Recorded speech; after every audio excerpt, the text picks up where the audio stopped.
नहीं, पंडित जी आए हैं प्रणाम करो। सो एक एक करके आ रही हैं प्रणाम करने को। सबसे पहले रुक्मणी जी आई। महाराज मेरा नाम रुक्मणी, मैं आपके चरणों में प्रणाम करती हूँ। देवी सौभाग्यवती भव, चिरंजीवी भव, अखंड सौभाग्यवती भव, पुत्रवती भव। ढेर सारा आशीर्वाद दे दिए। महाराज मेरा नाम जामवती, मैं आपके चरणों में प्रणाम करती हूँ। देवी सौभाग्यवती भव, चिरंजीवी भव, पुत्रवती भव, यशस्वी भव, दीर्घायु भव। महाराज मेरा नाम सत्यभामा, मैं भी आपके चरणों में प्रणाम करती हूँ। देवी सौभाग्यवती भव। महाराज मेरा नाम नित्यवृंदा, मैं आपके चरणों में प्रणाम करती हूँ। देवी सौभाग्यवती भव। महाराज मेरा नाम कालिंदी, मैं आपके चरणों में प्रणाम करती हूँ। देवी सौभाग्यवती भव। महाराज मेरा नाम नागनचिति, मैं आपके चरणों में प्रणाम करती हूँ। देवी सौभाग्यवती भव। महाराज मेरा नाम लक्ष्मणा, मैं आपके चरणों में प्रणाम करती हूँ। देवी सौभाग्यवती भव। महाराज मेरा नाम भद्रा, मैं आपके चरणों में प्रणाम करती हूँ। देवी सौभाग्यवती भव। एक एक करके 500 पत्नियां प्रणाम कर गई। और जब 500 पत्नियां प्रणाम कर गई, पता है सुदामा जी पहले ढेर सारा आशीर्वाद दे रहे थे। यशस्वी भव, पुत्रवती भव, दीर्घायु भव। लेकिन अब क्या कह रहे हैं? भव भव भव। 500 लोगों को आशीर्वाद दे के देख लेना, हाथ उठेंगे नहीं, हाथ नहीं उठेंगे। 500 लोगों को आशीर्वाद दे के देखना, हाथ नहीं उठेंगे। फिर कन्हैया को सुदामा जी कहने लगे, भैया नहीं कन्हैया पास में ही हो। हाँ हाँ बता क्या बात। नहीं कान कर, कान में कहूंगा। हाँ हाँ बता। अब कन्हैया ने कान कर दियो, बता क्या बात है। एक बात बता, जे सबका अपनी है। हाँ हाँ सब अपनी है ना। मैंने यूं सोची कि जब पंडित जी आवे तो पड़ोसी के भी प्रणाम करने को आ जाते हैं। सो ऐसा तो ना है कि पड़ोसी के प्रणाम करने को आ, ना ना भैया सब अपनी है। चल ठीक है भैया, अभी कितनी और है? अभी तो बहुत है। धीरे धीरे करके 500 पत्नियां और प्रणाम कर गई। अब तो महाराज सुदामा जी बोल रहे, लाला पास में आइए। हाँ बता क्या बात है। कान कर, कान में कहूंगा। अभी कितनी और है? कन्हैया कहने लगी, अभी तो बहुत हैं। अच्छा ऐसे कितने विवाह किए तूने? बोले हमने विवाह किए 16,108।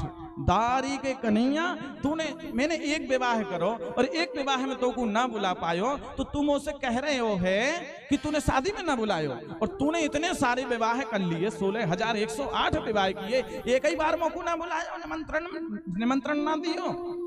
कन्हैया कहवे लगे, देख भैया सुदामा, मेरी शादी तो इतने जल्दी फल्दी में भई कि 8 बजे तक तो कोई विवाह का मुहूर्त ही नहीं है। और 9 बजे बहू घर में आ गई। 8 बजे तक कोई मुहूर्त नहीं शादी का, और 9 बजे बहू घर में आ गई। इतने जल्दी फल्दी में मेरे विवाह है गए।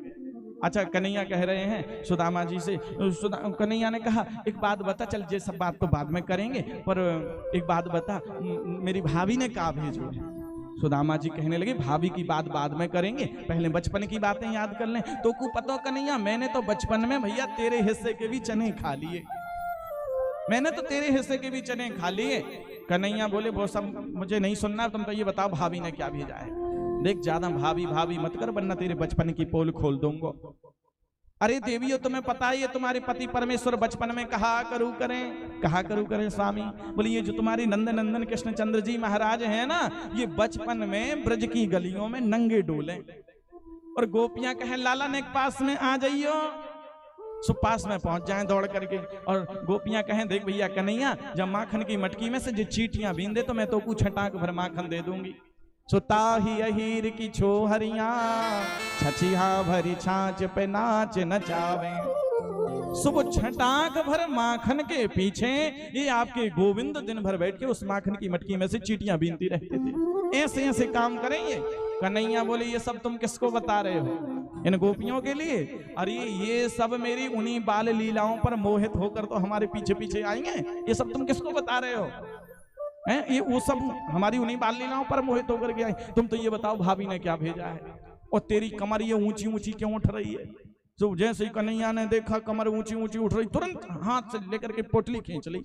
और जैसे ही पोटली खींची महाराज, पोटली खींच ली हाथ में। और जब हाथ में पोटली ली और जैसे ही पोटली को खोल करके देखा, और जैसे पोटली को खोल करके देखा महाराज, प्रभु की आंखों से आंसू झरझराने लगे। और जब आंसू झरझराए, अरे सुदामा तू इस अमृत को मुझसे छिपा रहा था, ये भाभी ने मेरे लिए भेजी, तू इसको छिपा रहा मुझसे।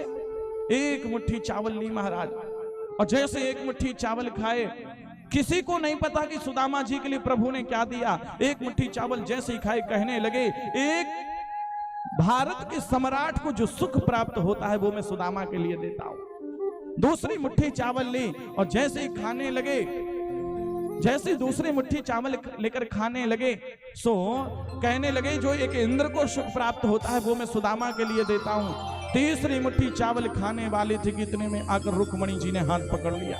अरे सारा पूरा वैभव क्या पंडित जी को लुटा दोगे क्या? अंदर से पता है क्या चल रहा है? अंदर से रुक्मणी जी कह रही हैं, क्यों बड़े बरस रहे हो पंडित जी पर?